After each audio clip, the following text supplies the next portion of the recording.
Arestado ang dalawang lalaki sa Quezon City matapos magpanggap na pulis at pagbantaan ng dalawang babae sa isang bar.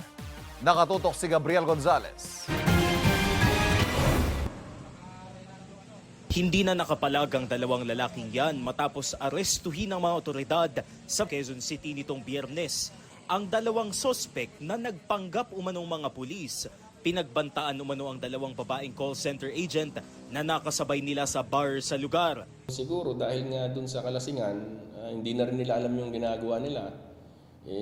Yun, nakasahan nila ng baril. Natakot yung mga babae. Yun yung nagugat, kaya nagsumbong sa pulis. Nagkataon lang na yung pulis nagpapatrolya talaga doon sa area na yun.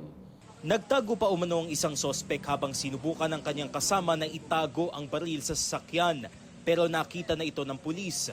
Nang tanungin ng mga otoridad kung sila ay mga tunay na pulis. Wala naman silang maipakita din na katibayan na pulis sila, and then at the same time, upon checking, yung mga baril nila is nakapangalan sa ibang tao, and then silang dalawa mismo is hindi sila authorized magdala ng baril. Na-recover sa mga sospek ang dalawang hindi lisensyadong baril at mga magazine. Nakakulong na sila na maharap sa mga reklamong usurpation of authority, grave threat at illegal possession of firearms. Kapwa sila tumangging magbigay ng pahayag. No comment po, sa korte na lang po kami papaliwanag. Ganun din po, no comment. Gabriel Gonzalez, Nakatutok, 24 Oras.